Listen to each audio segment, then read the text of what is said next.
Okay, so today today we're gonna understand David Hume, an 18th century Scottish philosopher, right? So basically, Hume made significant contribution to our human understanding, and his book called Human Essay Concerning or Treatise Concerning Human Nature and Human Understanding. Okay, so I'm gonna do a breakdown of his human understanding inquiry here, and I will try to explain it as a brief, so you can later read book if you want to, and you can comprehend it. Okay, so first of all, Hume believed that all human knowledge, entirety of human knowledge, come from experience. Okay, so Hume like a kind of empirical guy, and he believe entire human knowledge come from experience, and I'm gonna explain what experience is, but as for now, just take it mind it comes from experience. Okay, it's not coming from some outer reality or some other dimension. Just as if you read Immanuel Kant, he said there's a outer dimension exist, but in order to access this dimension you have to do something, just kind of like geometrical things, but we will talk it about later. For now, let's focus on Hume just saying that uh, all knowledge come from experience, like empirical. Okay, so yeah, that's it. So we talking about Hume believes all human knowledge come from experience. Now let's talk some further. What is experience? He divided the content of mind into two categories. First, impression, and second, ideas. Now what are impressions? Impressions are vivid, immediate sensation we get from word.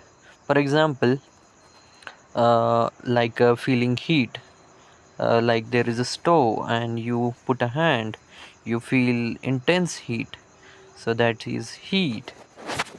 And it's a summer day, you go out and you feel heat towards whole body, it's all everywhere, but it's not as intense as your stove. And from one side, it like in a stove you can get concentrated heat on one area, on and in summer heat is dissipated on every side, like everywhere.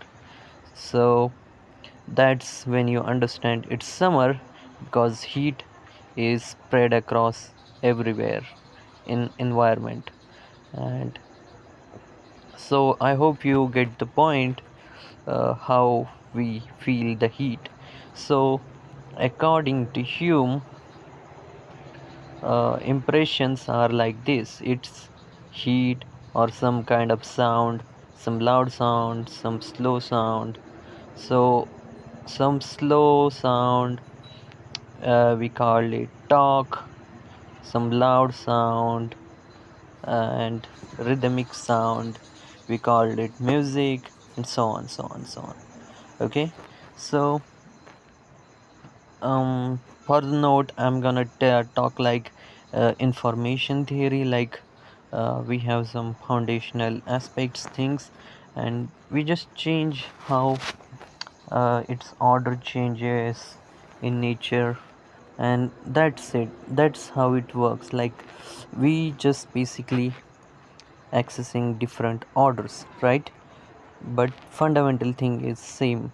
Like let's say we know there is a sound, but uh, some sounds are uh, high tone or tritone, which feels bad, or some sound like low tone, which feels ASMR.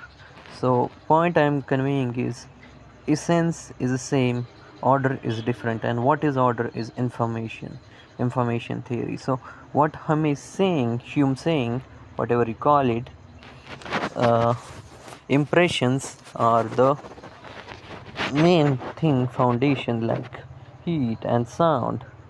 uh, and on the other hand, the less vivid copies of this, if I say, permutations of those foundational things, are uh, ideas, or not actually permutation, but Hume saying here, like, ideas are less vivid copies of those impressions.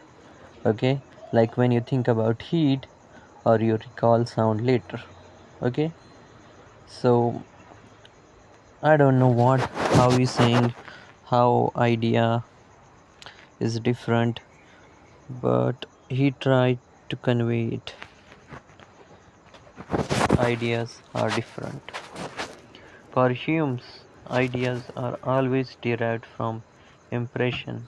We can't have, like when you think about heat or recall sound later. Okay, for Hume, ideas are always derived from impression. We can't have a thought that doesn't trace back to something we ex- some we can't have thought, means we don't have a thought, we don't ever have a thought that doesn't, that doesn't trace back to something we experience. Okay, so let's take, you have thought of you feeding a water to dog, let's say dog. You feel some, i Hume saying, you feel some like light, uh, colored brownish dog, and cold water you feeding, like that. I don't know how much truth in his argument, but he's saying, like, ideas come from those fundamental things, like you touch, hear, feel, like heat, sound, and so on. So those are fundamental things, and ideas derived or made a combination of those things, right? And he says there is a no thought exist in which we doesn't trace back to what we experience. Okay, so that's his argument. He argued that basically understanding operates through associations. Okay, the mind connect ideas based on three principles. First is the resemblance, things that look alike. Okay, what resemblance means? Some things that look alike. Okay, I don't know what he's saying, but look alike means look as the same, maybe. Yeah, that's he's saying. Contiguity, things close in space or time. Okay, some things that are close in space and time, like uh, maybe look alike means like we can say like mostly look like uh, two stones look like same, uh, even if their size are bit different, or tree look same, uh, even if their leaves are green. Yeah, there are bunch of boundaries, but you can say that's how things work. Okay, that's the crazy things Hume said, but they look like crazy, but they are true.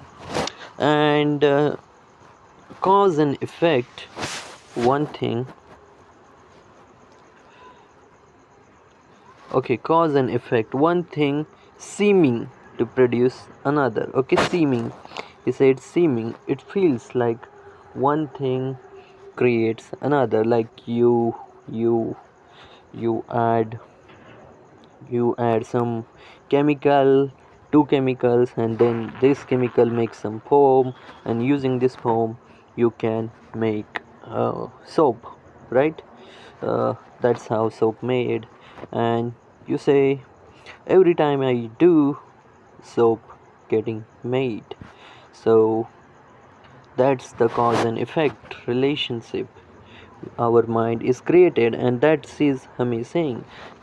This last one, causation, was big deal for Hume. Okay, not Hame but Hume. Whatever you said, your choice.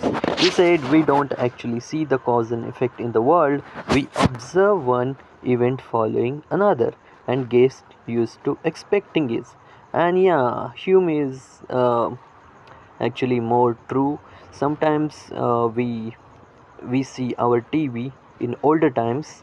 Nowadays, no one do that, but in older times, people when their TV signal actually got blurry, got what I say noisy, uh, little white dot like ants spreading across TV screen. Hope you imagine those times, and if you see those times, you can understand that some people just beat a television set, because this time we're not using LCD or our antennas directly connected to TV and so on stuff. We don't have like in like modern times we have set up boxes which some cable either through antenna come or it come from your local cable operator, and it's get signal from there.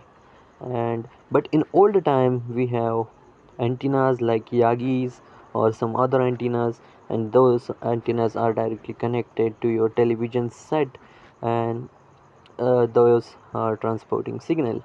And whenever your TV signal goes, you don't know its mechanism, but you test your hypothesis and beat your television.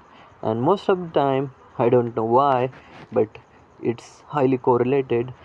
When you beat your television gets corrected. I don't know why, we all don't know mechanism, but it's get correct, it's get back on a track to serve you your show.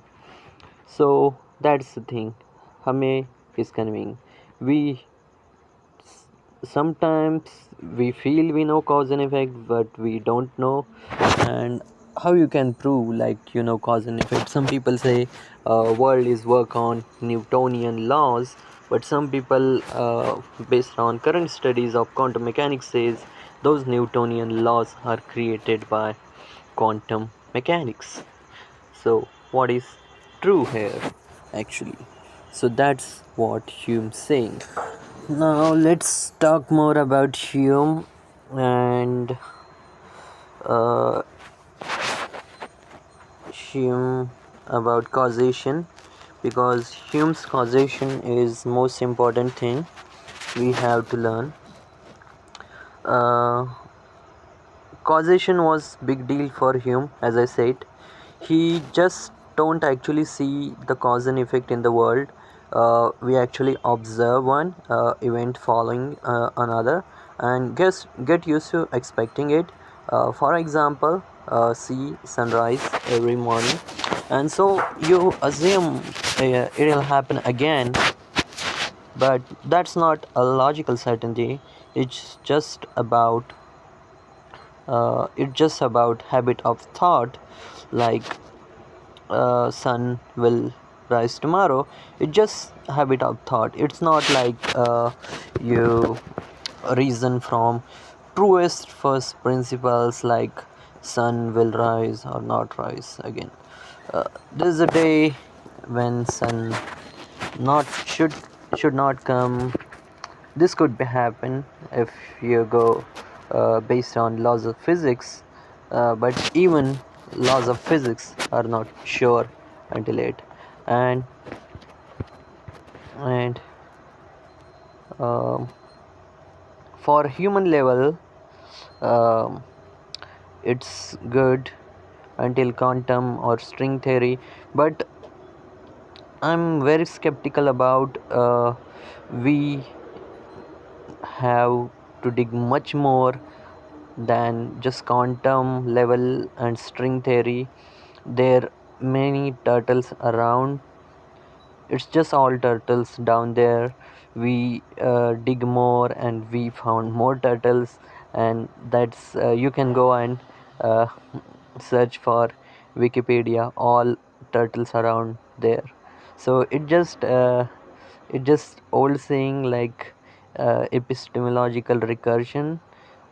More you deep go, more you deep go, like that's more you found another new stages. Just as we found like first we found Newtonian mechanics, then we found like quantum Hamiltonian, and we found string theory. There is much to it later on the deep dive. Okay, so now let's talk about uh, skeptical view of him. Hume was skeptical about how much we can really know. Okay, so skepticism is an important point in Hume's philosophy. He thought things like existence of God, the soul, or even stable self couldn't be proven through reason or experience. Okay, you can't prove those things using reason or experience. That Hume saying, when you look inward, he said, you find a bundle of perception, feelings, thoughts, sensation, not some unified you holding it all together. And I think Nietzsche said about this same will is not one concept.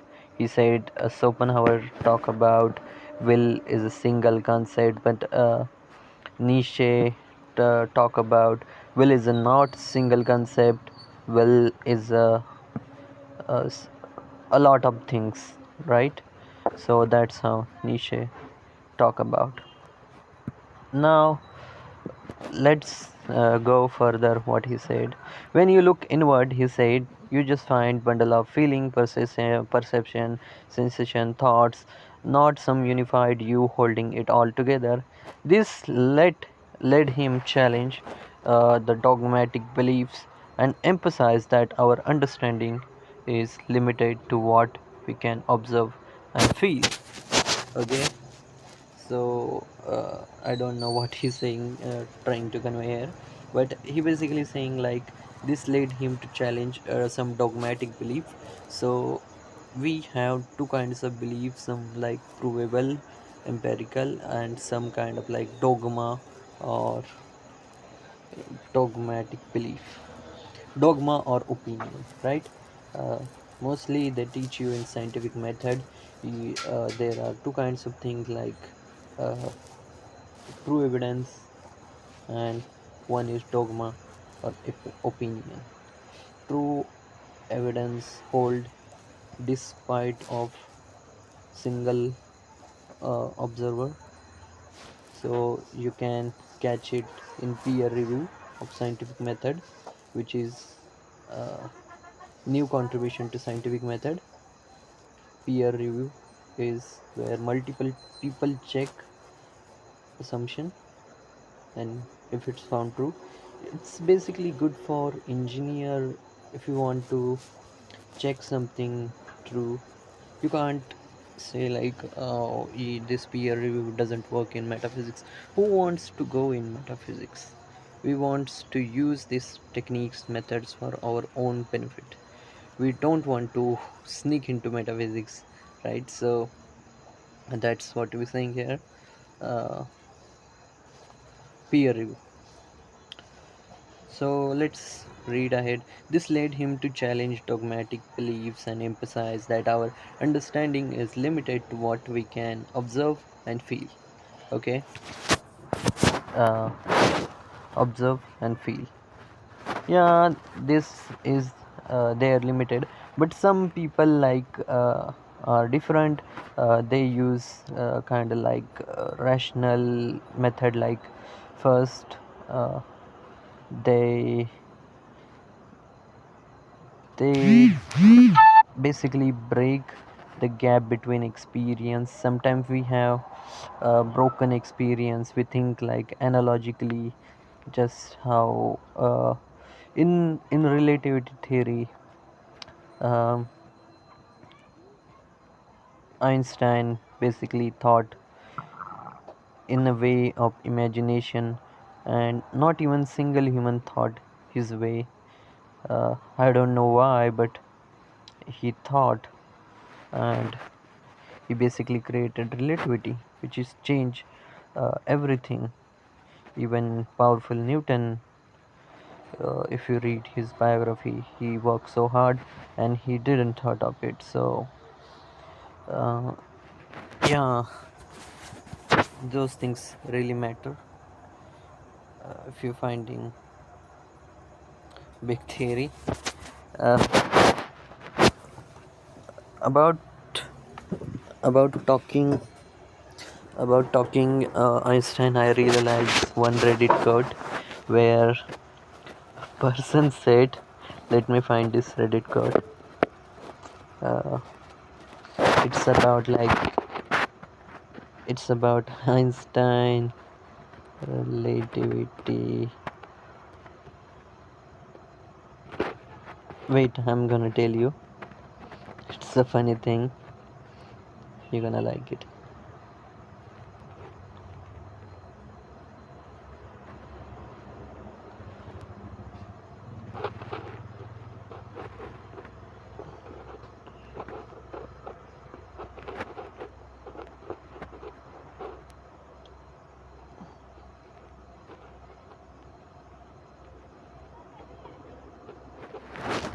Yeah, some person asked, why didn't Einstein just make huge about relativity, like uh, raising funds and venture capital, making ton of money out of it?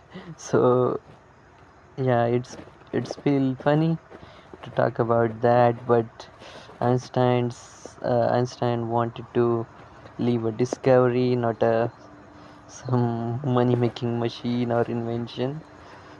He is a kind of peaceful guy, so he don't believe in money. But yeah, that's the truth.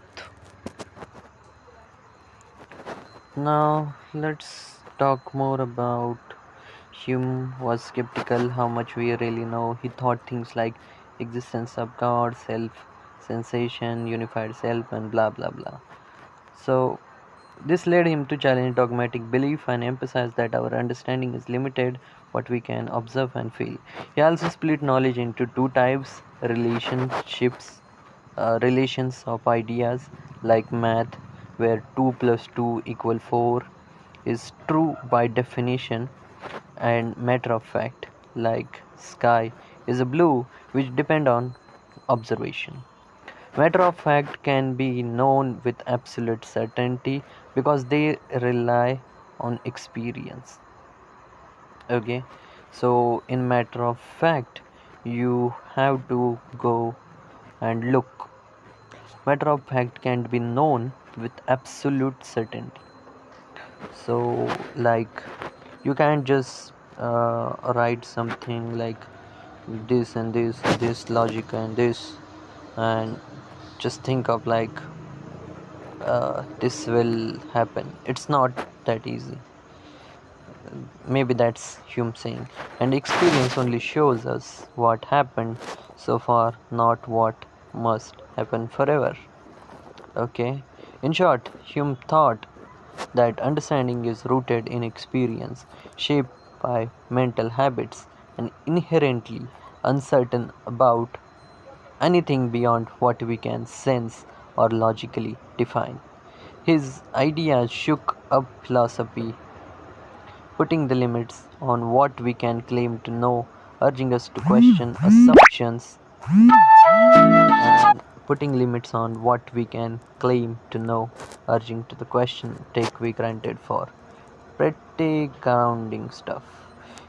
Okay, let's explain. Hamid thought that human understanding is rooted in experience. Okay, true, got it.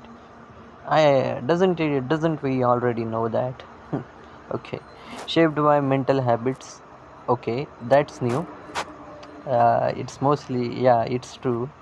It's a mental habit. We make cause and effect fuss about everything. That's true. It's new. For most people it's not new, but some people it's new. and inherently uncertain about anything beyond what we can sense or logically defined.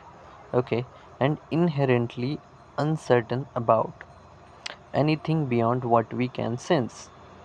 Um, okay, it become uncertain beyond what we can sense or logically defined.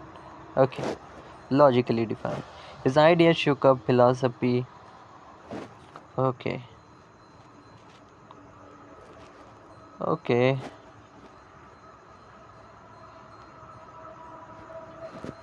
okay. That's Hume said. We wanna understand what he said about probability, but this could be done on next chapter. So stay tuned.